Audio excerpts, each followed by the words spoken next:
Oh, good Sunday morning to you. And I hope the Lord will forgive me, a little bit anyway. I didn't make it to church this morning, nor did I make it to church last night, because I was in here burning the midnight oil. Lots of work to do in terms of antique radios and clocks. I've got a number of car radios to do for people.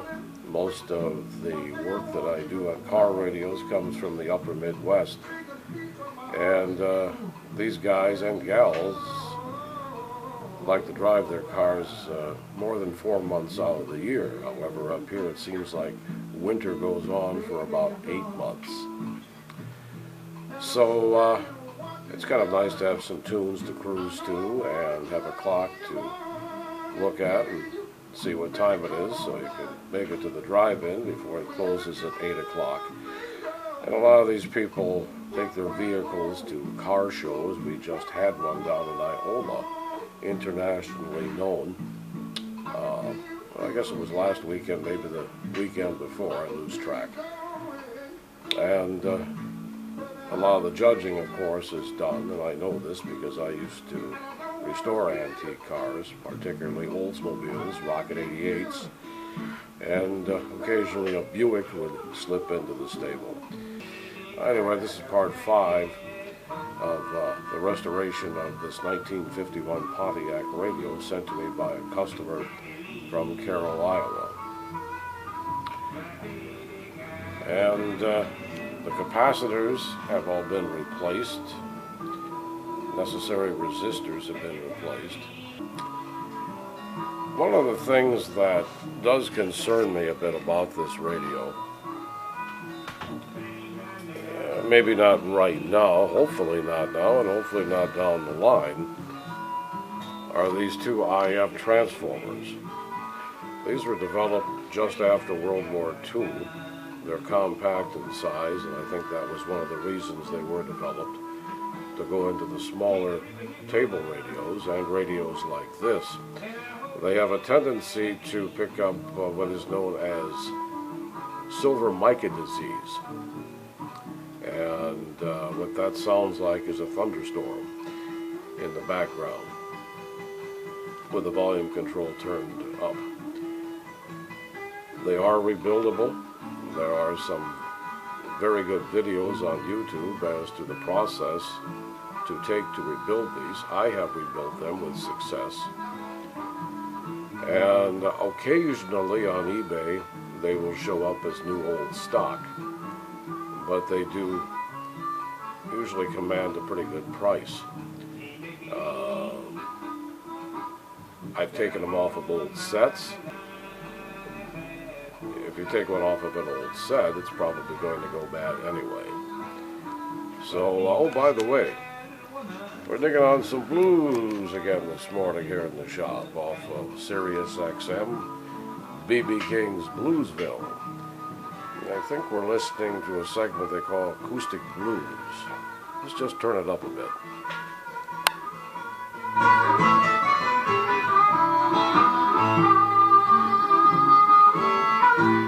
And that's probably about enough, or we'll get censored. We're going to have a good time here in just a few minutes and analyze all the old capacitors that came out of this set. I believe there are 10 of them. They're 400 volt capacitors. It's kind of fun to analyze the parts. So grab yourself a cup of coffee, and I'll be back at you in just a couple of minutes. I swear, one of these days I'm going to get some kind of a tripod set up in here. I'm getting a little tired of this tilting and standing and moving and up and down and so forth and so on. But before we get into checking capacitors, I did want to show you something about this radio. This capacitor right here, two segments of it, 10 microfarads and I believe 15 microfarads for the values at 450 volts, leaky. I don't think they took 10 volts. The bias capacitor, cathode bias capacitor on the 7C5 outputs 25 microfarads, 25 volts was okay. Anyway, what I did was I pulled the guts out of the old capacitor and I replaced the innards with the correct value capacitors. I'm not real happy with it, and I'll tell you why. I wish I had hardwired it. By that I mean, let's find it here. By that I mean brought regular insulated wires out of the bottom of the capacitor rather than rely on the leads themselves from the capacitors. To do that, I would have had to find some place on the chassis to mount a chassis connecting clip.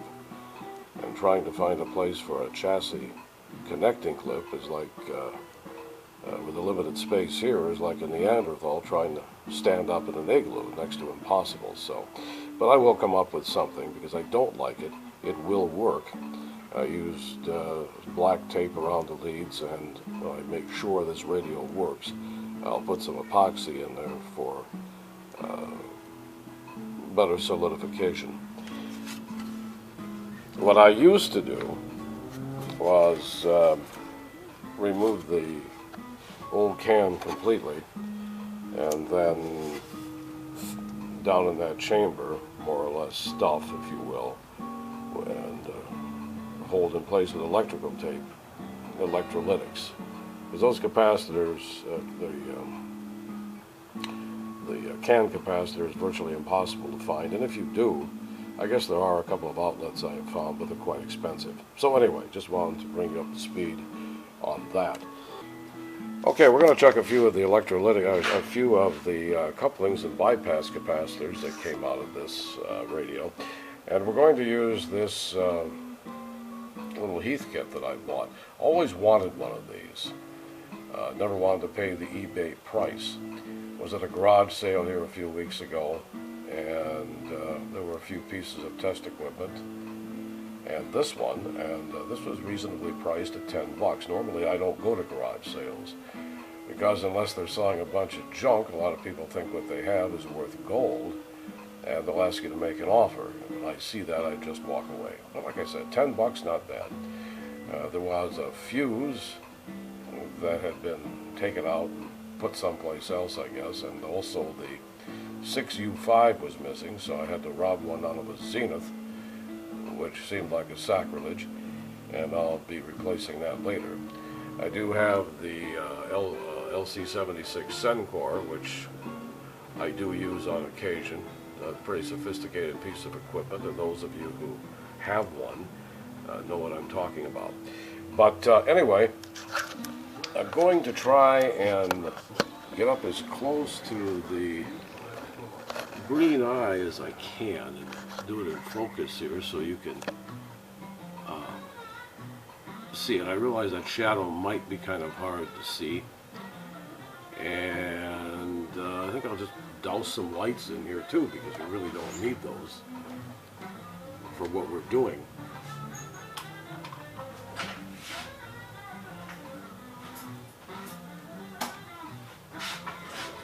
Okay, the lights are off.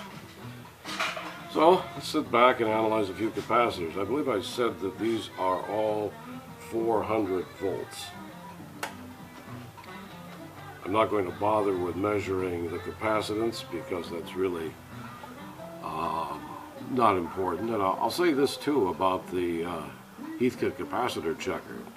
I did go through it and rebuild it, and I calibrated it as best I could. It's fairly accurate on values, but I use a handheld capacitor checker, which I know a lot of the guys on YouTube use, which seems to never let me down, never fails. So anyway, we've got a 400 volt capacitor. We've got this set on paper mica. I'll put it on leakage. We'll see what we can get. We're at 10, 15, 25. So far it's holding. Okay, it leaks at 100 volts. So we'll toss that one out. Move on to this next one. Like I said, the value is really academic at this point. Put it back on leakage and go up the scale. 5, 10, 15, 20. I'm sorry, 25. Leaking at 25 volts. We're going to find most of these. I think we're going to find them all leaking. So let's go with another one here.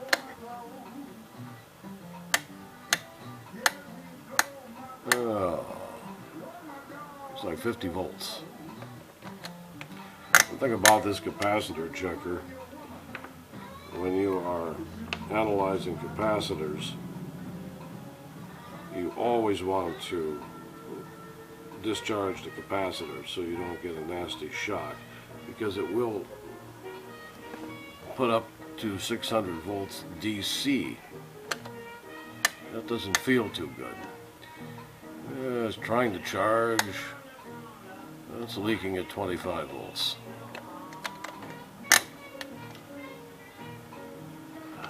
Just analyze a few more here because I see the old clock in the wall tells us it's almost time for our video to be up. The time is running out.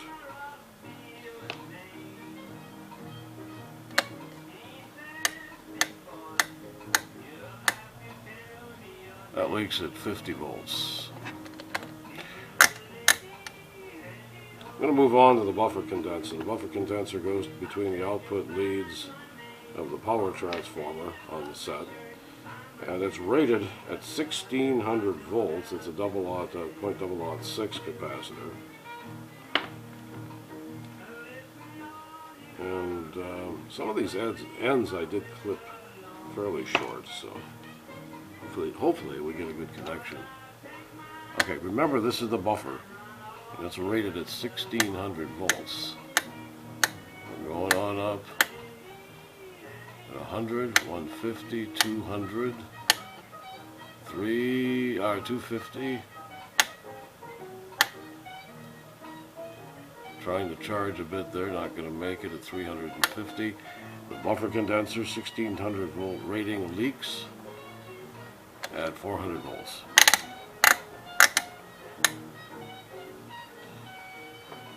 Oh, give you one or two more here. I think you got the general idea of what's going on.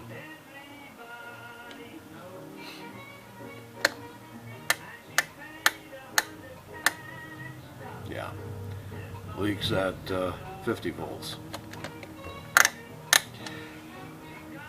So that's what, 6 out of the 10, and we can just about bet that the other 4 are leaky too. So when you rebuild one of these radios, always replace all of the coupling and bypass capacitors, the filters, the buffer, and check your resistors for value and replace those that are out of tolerance.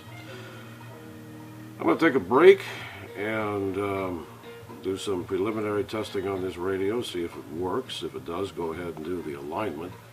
You're probably not too concerned about alignments because we all know how to do alignments, don't we? So, barring no problems, we'll be back and we'll wrap it up.